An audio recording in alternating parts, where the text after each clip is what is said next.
Three big pieces of news and a note on how to get a discount on my AI Maven course. News number one, OpenAI is able to dictate any terms they want to get people to invest in them. And maybe you and I aren't surprised, but even I was a little bit surprised by how high those terms are for venture capitalists. They are saying if you are not willing to write $250 million checks, you shouldn't be talking to them. Their next fundraising round will have, at a minimum, $250 million checks in the round, which shows you how big that round is going to be. They haven't announced the final size of it. They're just starting the raise, but I would confidently expect it to be maybe close to $100 billion. It's going to be a big raise. Number two, LinkedIn has decided to model non-consensual generative AI scraping. They're not asking for your consent. They are sticking a new setting inside their menu that says generative AI data collection preference or something like that. I found it last night. And they're defaulting it to on without telling you. And so they're taking the largest private professional data pool in the world, where like you and I are our professional selves and we're writing our content. And they're saying all of that is ours to collect and train our model on, but we don't have to tell you that. We don't have to ask for your consent. We can just do it.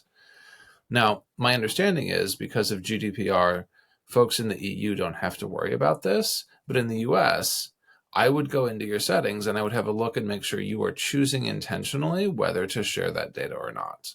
It's not acceptable for generative AI companies not to explicitly ask for consent when they make a change that big.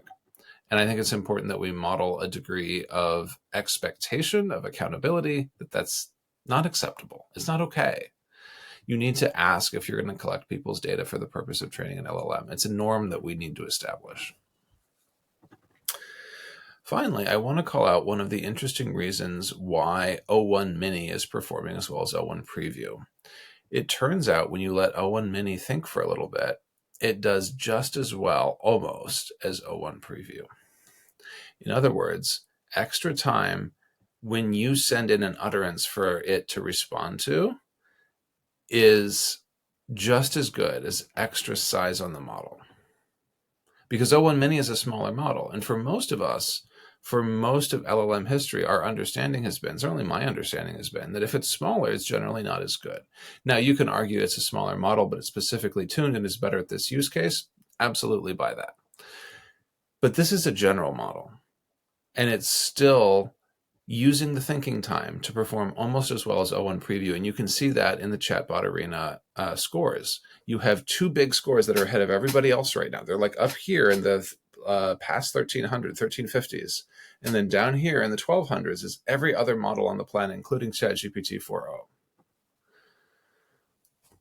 And O1 Mini is performing that well because it's taking a little bit more time to think. And that's called log linear computing, which is a mouthful to say, but basically amounts to the idea that you can actually get those gains in intelligence from a larger model by giving the model time to respond. I'll be talking more about this in my lightning lesson, which is what I wanted to call out. It's one of the key differences with the O1 models. It's something we need to think about as far as the kinds of problems we give models and what we expect from them.